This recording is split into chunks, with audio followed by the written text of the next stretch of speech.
Kayo po ba mga bossing ko ay isa sa mga lagi namumblema tungkol sa usapin ng pera? Ako po ay may tuturo sa inyo na isa sa mga pamamaraan upang sa ganon, instead na mamumblema po kayo ay tuloy-tuloy ang pasok ng swerte at kayo po ay mas maging malapit lalo na sa usapin ng pera. Ngayon po mga bossing, ako po ay may irerekomenda sa inyo na subukan nyo po itong gawin. Ito po mga bossing ko ay kulay berde na kandila. Ang kandila is for money. Lalo na kung ito ay kulay berde mga bossing or kaya po ay dilaw for abundance at ganoon din po ang pula, pantaboy ng kamalasan at pang-attract ng swerte.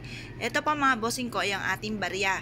Hugasan niyo po muna ang ating pong barya dahil kung sino-sino na ang humawak po nito na maaaring may kaakibat itong negatibo. Kaya hugasan niyo po muna at patuyuin niyo po siya sa sinag po ng araw sa umaga. Matapos niyo po siyang patuyuin, mainam na sumulat po kayo ng ganito mga bossing. Sabihin nyo po, yayaman ako. Tapos sabihin nyo, yung matagal nyo ng pinapangarap, ito po ay halimbawa lamang, depende kung magkano po yung amount na matagal nyo ng pinapangarap. Bukod po sa sipag at tiyaga, mainam na subukan nyo ito dahil may mga pagkakataon na masipag po tayo pero parang sa walat wala ang ating kasipagan. Isulat nyo po inyong tunay na pangalan at apelyido, pati po yung birthday at year kung kailan kayo ay pinanganak. At pagkatapos ito mga bossing ko, ito po isusulatin po ninyo na nakaharap sa may silangan na 6:30 or kaya po ay alas 7 at kayo po ay ima-mindset nyo na kayo po ay magtatagumpay. At pagkatapos po nito mga bossing, tutupiin nyo po ito at ito po ay ilalagay nyo dito po sa may barya po natin mga bossing.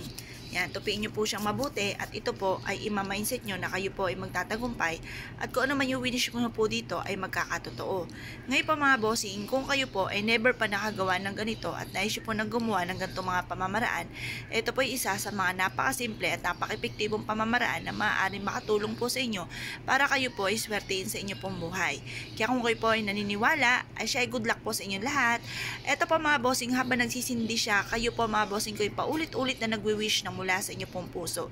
Pagtapos na po kayo mag-wish mga bossing ko, hihipan nyo po siya at ilagay nyo po ito sa may altar po ninyo or kaya sa center table po ninyo mga bossing. Makakatulong po ito para humatak na maraming swerte lalo na sa usapin ng pera. Kaya kung kayo pinaniniwala, good luck po sa inyong lahat.